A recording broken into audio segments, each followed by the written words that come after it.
একটা সময় ভারত পাকিস্তান ম্যাচ মানে দারুণ একটা উত্তাপের বিষয় ছিল। নানা রকম ক্রিকেটীয় লড়াই, নানা রকম ইনার ব্যাটল, মানে অনফিল্ড ইনার ব্যাটল, একটা উত্তাপ ছড়াতো।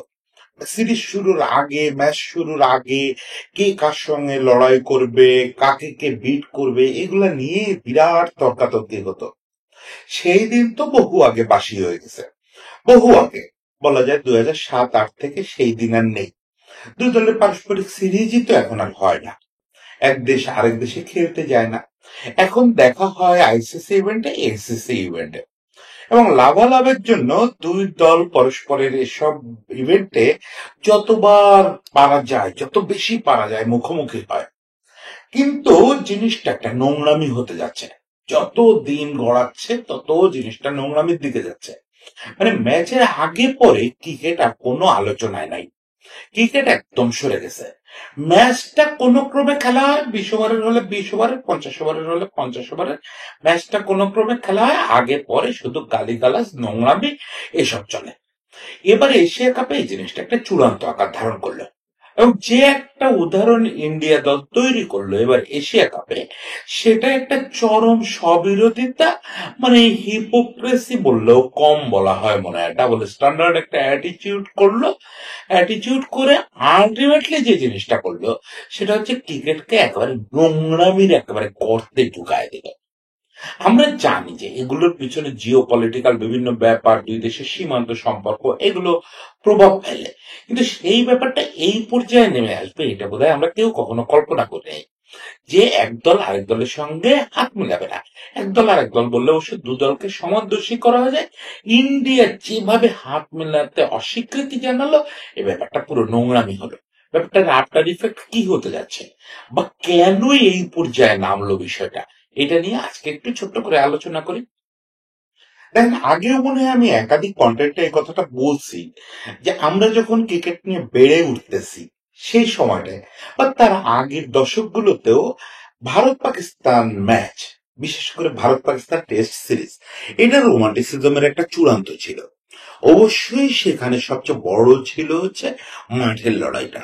মানে আপনি যখন ওয়াসিম আকরাম ভার্সেস সচিন টেন্ডুলকার ব্যাটলটা দেখবেন, কিংবা পরের দিকে এসে শোয়েব আক্তারের সেই বোলিং কিভাবে রাহুল দ্রাবিড়কে পরাস্ত করে, এই জিনিসটা দেখবেন, বা এই যে ডুয়াল গুলো আপনি দেখবেন, এটা তো একটা বিরাট ব্যাপার।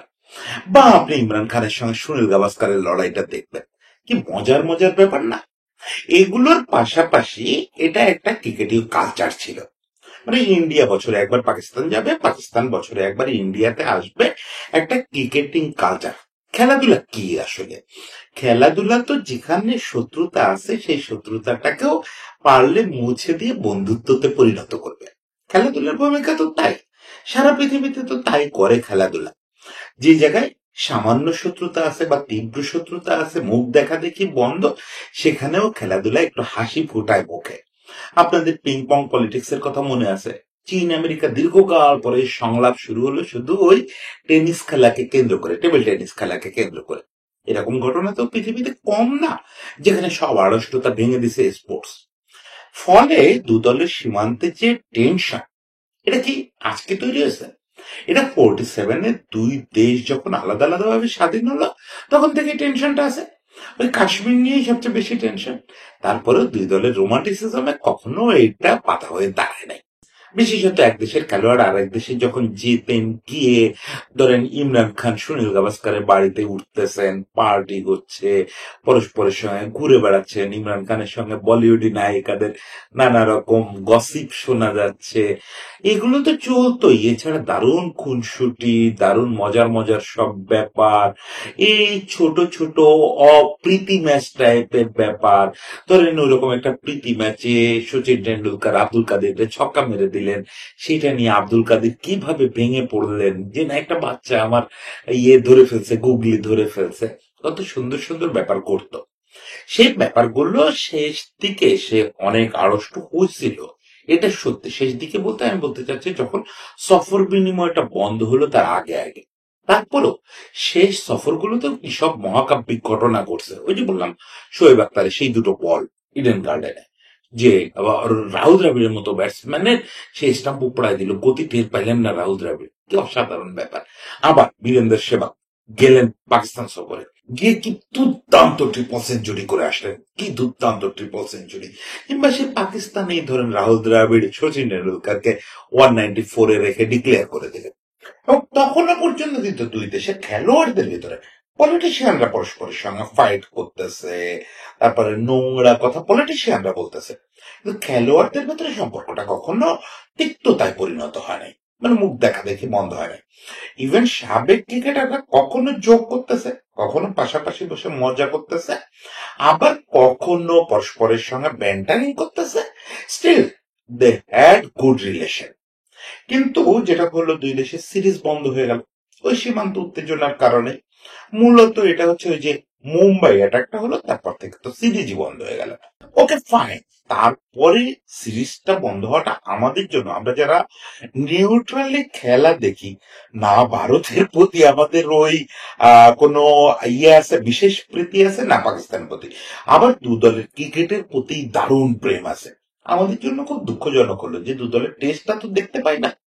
ওকে, কিন্তু লিমিটেড ওভার খেলা কিন্তু একেবারে কমলো না। মানে আইসিসি তো বা এসিসির কথা যদি বলেন, তাদের তো একটা বড় বিজনেস। ক্রিকেটে তো বিজনেস কম, মানে বিজনেস হয় এরকম দেশের সংখ্যা খুব কম। অ্যাকচুয়ালি ভারত পাকিস্তানই সবচেয়ে বেশি বিজনেস দেয়, ওরাই সবচেয়ে বেশি কনজিউমার দেয়, ওরাই সবচেয়ে বেশি স্পন্সর দেয়। ফলে এই দুই দলের মুখোমুখি হওয়া মানে বিজনেস নিশ্চিত। ফলে আইসিসি এবং এসিসি যেটা করলো, দু দলের সিরিজ বন্ধ হয়ে যাওয়ার পরেও বিভিন্ন ইভেন্টে তাদের মুখোমুখি যাতে বেশি করে হয় এমন ভাবে সূচি সাজানো শুরু করলো। দেখা গেল একটা এশিয়া কাপ এমন ভাবে ডিজাইন করা হচ্ছে যাতে কমপক্ষে দুবার, এমনকি তিনবারও দেখা হতে পারে দু দলের। এই এশিয়া কাপে যদি দু দলই ফাইনালে ওঠে, তিনবার দেখা হবে, এরকম ডিজাইন করা হচ্ছে। বিশ্বকাপ গুলো এমন ভাবে ডিজাইন করা হয় যাতে করে অন্তত একবার দেখা হয়। এই জায়গাটায় ম্যাচগুলো কিন্তু চলতেছিল। আপনি 2021 টি-20 কথা যদি ভাবেন, সে সময়ও কিন্তু আমরা দেখছি যে বিরাট কোহলি বাবর আজমকে জড়ায় ধরে ছবি তুলতেছে ওই উইকেটে দাঁড়ায়। আবার আমরা দেখছি 2023 বিশ্বকাপের সময়ও শাহিন শাহ আফ্রিদি ইয়েরে নিয়ে, বুমরারে নিয়ে ওই টুর্নামেন্টের আগেই কি যেন একটা কটু কথা বলছিল। কটু কথা মানে ব্যান্টারিং টাইপের, নট নাথিং সিরিয়াস। কিন্তু যখন খেলা শুরু হলো তখন দেখা গেল শাহিন শাহ আফ্রিদি একটা গিফট বক্স নিয়ে মাঠে হাজির হয়েছে। কার জন্য? বুমরার জন্য। বুমরার সন্তান হয়েছে, বুমরার সন্তানের জন্য একটা গিফট বক্স নিয়ে হাজির হয়েছে। কি অসাধারণ ব্যাপার না? মানে খেলোয়াড়রা কিন্তু কখনো এটাতে জড়াতে চায় নাই, অথচ ওই সময়টাতেই আমরা দেখতেছি এক দেশ আর এক দেশে গ্লোবাল বা রিজিওনাল টুর্নামেন্টও খেলতে যাচ্ছে না। বিশেষত ভারত। ভারত বলতেছে না, পাকিস্তানে কোনো টুর্নামেন্ট হলে আমরা খেলতে যাব না। পাকিস্তান অবশ্য 2023 বিশ্বকাপও খেলতে আসছিল ইন্ডিয়াতে, ওটাই শেষ ছিল। এরপরে অবস্থাটা এরকম মানে তীব্র আকার ধারণ করলো যে পাকিস্তানে বিশ্বকাপ হলো, চ্যাম্পিয়ন্স ট্রফি হলো, ইন্ডিয়া ওখানে খেলতে গেল না। ইন্ডিয়া তার ম্যাচগুলো খেললো ইয়েতে বসে, আরব আমিরাতে বসে। মজার ব্যাপার হচ্ছে ইন্ডিয়া পাকিস্তান কিন্তু আবার সেই এক গ্রুপে, ওই যে বিজনেস লাগবে।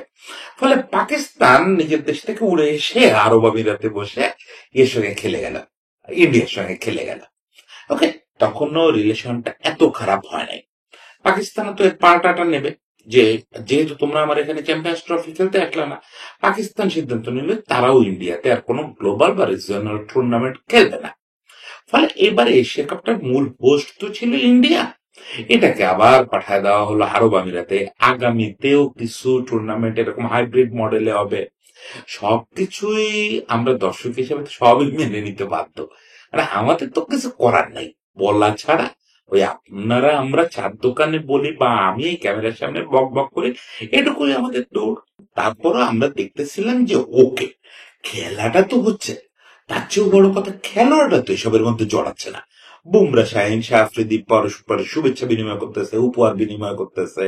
বিরাট কোহলি পাকিস্তানে কি অসম্ভব জনপ্রিয়, এবং পাকিস্তানি ক্রিকেটাররা ওরা কি পরিমাণে পছন্দ করে, এই রিলেশনটা টের পাওয়া যাচ্ছে। এবার এশিয়া কাপে সেটা একদম নোংরামির পর্যায়ে চলে গেছে। কি হলো, এই কিছুদিন আগে, কিছুদিন মানে বেশ কয়েকদিন হলো, কাশ্মীরে একটা ঘটনা ঘটলো। কাশ্মীরে একটা আক্রমণে অনেক অনেকগুলো ইন্ডিয়ান মানুষ মারা গেলেন, পর্যটক মারা গেলেন, খুবই দুঃখজনক ঘটনা। এটাতে দুঃখ প্রকাশ না করা, হতভম্ব না হওয়া, রীতিমতো বজ্রাহত না হওয়া অমানুষের ব্যাপার। প্রত্যেকেই এটাতে দুঃখ পাইছে, শোক পাইছে। এখন ইন্ডিয়া দাবি হচ্ছে এটা পাকিস্তানিরা করেছে, করাইতে পারে, নাও করাইতে পারে। আমরা তো জিও পলিটিক্স করতে বলছি নাই, আমরা এগুলো বুঝিও না, বুঝলেও বলার এখতিয়ার আমাদের নাই। এটা আফটার ইফেক্টে দু দেশের মানে 2-3 দিনের একটা সীমান্ত যুদ্ধ আমরা দেখলাম। পরস্পর সীমান্ত অতিক্রম করে আক্রমণ করলো, হঠাৎ করে জিনিসটা থেমেও গেল যুদ্ধটা। এখন ওই ঘটনাটার পর থেকে দু দেশের সম্পর্ক আরো একটু হলো। এই অবস্থায় এশিয়া কাপে তারা মুখোমুখি হলো। ওই যে এশিয়া কাপ, যেটা ইন্ডিয়াতে হওয়ার কথা ছিল, ওটা আরব আমিরাতে হচ্ছে। সেখানে যথারীতি দুই দলকে এক গ্রুপে রাখা হয়েছে এবং ইন্ডিয়া জুড়ে একটা আওয়াজ ছিল বয়কট পাকিস্তান ম্যাচ, পাকিস্তান এগেইনস্টে তারা খেলবে না। ইন্ডিয়ার বিভিন্ন আইপিএল এর ফ্রাঞ্চাইজি তারা কার্ড বানালো ইন্ডিয়া ভার্সেস কে, এই কে জায়গাটা কিছু লিখলো না, মানে ইন্ডিয়া একা একা খেলবে এরকম একটা ভাব। Okay fine. এবার যখন খেলাটা শেষ হলো, খেলা শেষ হওয়ার পরে ইন্ডিয়া তো জিতে গেল, প্রচন্ড দাপটের সঙ্গে জিতে গেল। জিতে যাওয়ার পরে ইন্ডিয়ান দুই ব্যাটসম্যান কোনো দিকে না তাকায় ড্রেসিং রুমে চলে গেল। এইটাই পৃথিবীর ইতিহাসে, আধুনিক ইতিহাসে কোনোদিন ঘটে নাই। জয়ী হোক আর পরাজিত হোক, দুই ব্যাটসম্যান যখন উইকেট ছেড়ে ড্রেসিং রুমে যাবে তখন ফিল্ডাররা বের হয়ে আসে। বের হয়ে আসার পরে এলোমেলো সারি, একেবারে লাইন ধরে না, এলোমেলো সারি ধরে ওই ব্যাটসম্যানদের সঙ্গে সবাই হাত মেলায়। ড্রেসিং রুম থেকে কিছু ব্যাটসম্যানও বের হয়ে আসে। একেবারে সবাই বেরোয় তা না, একটা হাত মিলানোর পর্ব থাকে।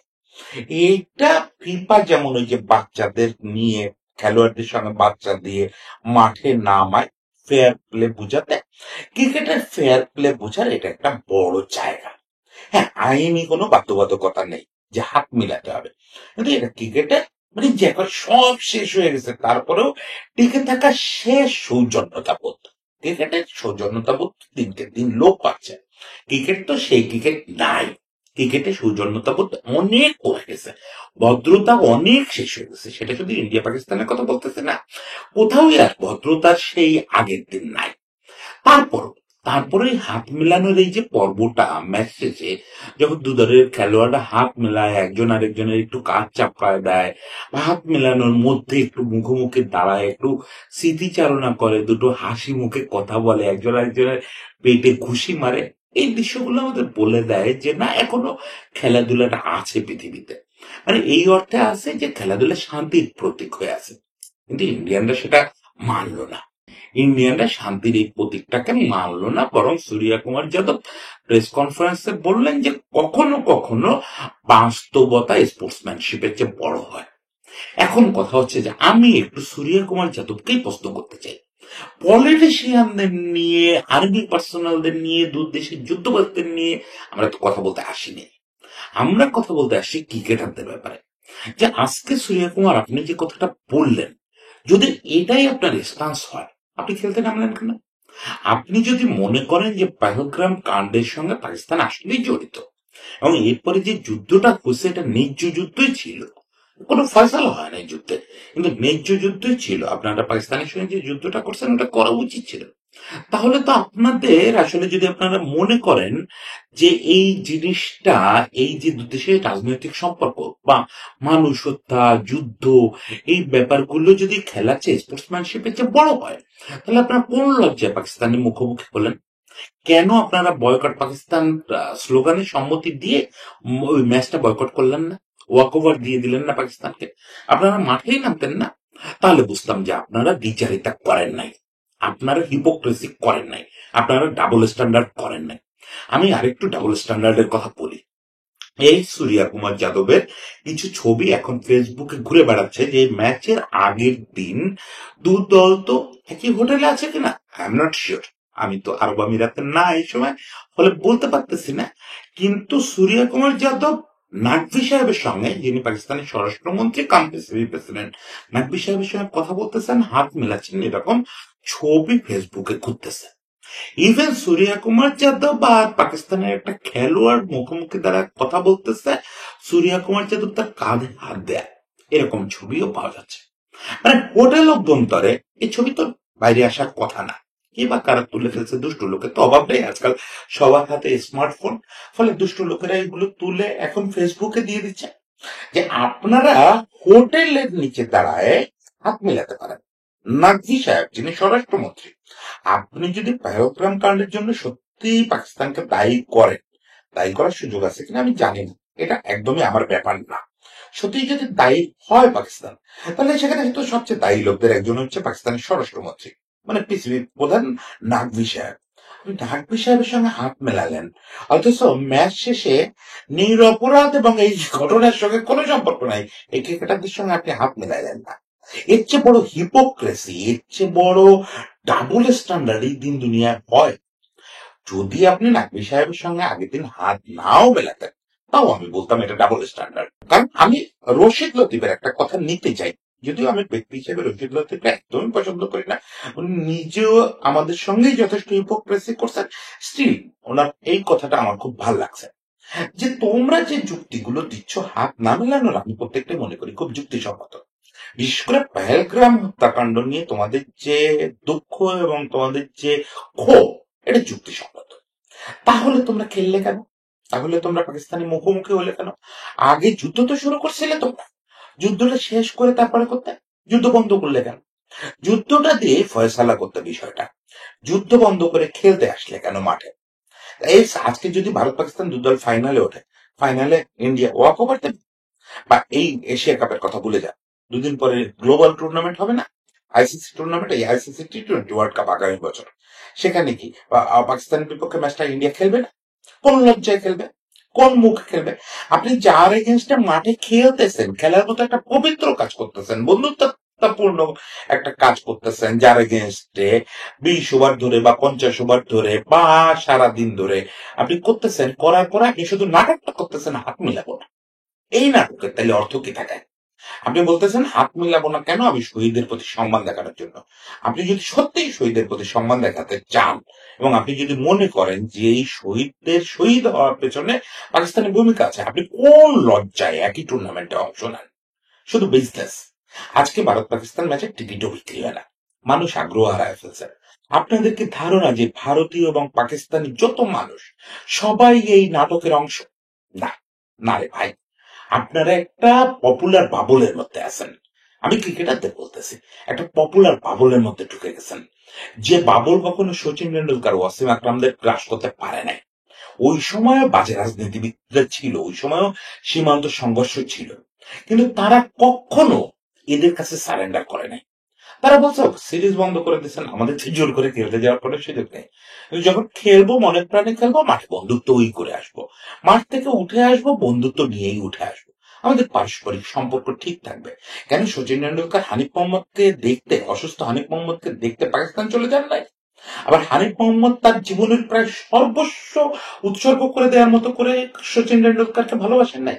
সচিন টেন্ডুলকারকে কে প্রথম সর্বকালের সেরা বলছে? হানিফ মোহাম্মদ বলছেন। কি অসাধারণ রিলেশন ছিল দুই জেনারেশন, দুজন সর্বকালের সেরার মধ্যে। আপনারা সেসব রিলেশন তো শেষ করছেনই, এখন আপনারা এই জেনারেশন এসে ওই মহত্বটা ঝেড়ে ফেলে পলিটিশিয়ানদের দলে নাম লেখাইলেন, পলিটিশিয়ান হয়ে গেলেন আজকে। সোজাসুজি সূর্য কুমার যাদবকে ব্লেম করতেছে, কারণ ইউ আর দ্য ক্যাপ্টেন এবং আপনার পুরো টিমটাই এই আচরণটা করলো। আমি মনে করি যে আপনার রুখে দাঁড়ানো উচিত ছিল। আপনি একজন ক্রিকেটার হিসাবে আপনি সোজাসুজি, আপনি বলছেন যে বিসিসিআই এবং ইন্ডিয়ান গভর্নমেন্ট আমাদের সঙ্গে অ্যালাইন্ড, তারা যা বলছে তাই করছে। আপনার তাদের চ্যালেঞ্জ করা উচিত ছিল যে হয় খেলবো না, আর যদি খেলি খেলার মতো খেলবো, ওখানে কোনো নোংরামি করে মাঠ ছাড়তে আমি পারবো না বলতেন, একটু বুক ফুলায় কথা বলতেন। আপনি তো সেই দেশের মানুষ যে দেশের ক্যাপ্টেন্সি একসময় সৌরভ গাঙ্গুলি করছেন, মহেন্দ্র সিং ধোনি করছেন, নবাব মনসুর আলী খান পতৌদি করছেন, মোহাম্মদ আজহার উদ্দিন করছেন, কি সব ফিগাররা একসময় ইন্ডিয়া ক্যাপ্টেন্সি করছেন, যাদের চোখে তাকায় এসব পলিটিশিয়ানরা কথা বলার সুযোগ পেত না, সাহস পেত না। পলিটিশিয়ানরা তো সারা জীবন এটাই করবে, ভোটের জন্য করবে, না না কারণে করবে। এগুলো কেন করে আপনারা বোঝেন না? এসব যুদ্ধ কেন হয়, এসব সীমান্ত হত্যা কেন হয়, সবই আপনারা বোঝেন, আপনারাও তো বড় হয়েছেন, এটুক বুদ্ধি তো হয়েছে। পলিটিশিয়ানরা এই সব কাজই করে, দু দেশের পলিটিশিয়ানের কথা বলতেছি, পাকিস্তান, ইন্ডিয়া বা পৃথিবীর সব দেশের পলিটিশিয়ানরা সমস্ত নোংরামি করে, সবকিছু করে হচ্ছে যার যার রাজনৈতিক স্বার্থের জন্য, মানুষের জন্য কেউ কিছু করে না। আজকে সেই জিনিসটার ফাঁদে পা দিয়ে আপনারা ক্রিকেট খেলাটাই শেষ করে দিলেন। ওই যে শুরুতে বলছিলাম আফটার ইফেক্ট, এটার আফটার ইফেক্টটা কি হবে? এটার আফটার ইফেক্ট হবে পাকিস্তান এটার জবাব দেওয়ার চেষ্টা করবে। পাকিস্তান কোনো একটা ভাবে নেক্সট যে ম্যাচে তারা ইন্ডিয়ার মুখোমুখি হবে সেই ম্যাচে আরো অসম্মান করার চেষ্টা করবে খেলাটাকে। মানে এখন প্রতিযোগিতাটা দাঁড়াবে এরকম যে দুই দলের কে কত স্পোর্টসটাকে অপমান করতে পারে। দয়া করে রেহাই করেন, দয়া করে। আমরা বলতেছি আমরা আর ভারত পাকিস্তান নিয়ে রোমান্টিসিজমে ভুগতে চাই না, কিন্তু as a part of this game আপনারা ভারতীয়রা অনেকে এখানে কমেন্ট করবেন, আমি জানি যে তোরা বাংলাদেশিরা এগুলো নিয়ে কথা বলিস কেন।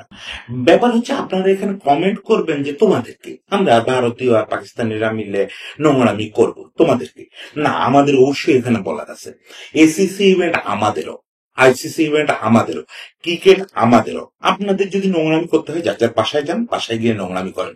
খেলার নামে খেলবেন না, পরস্পরের বিপক্ষে খেলবেন না।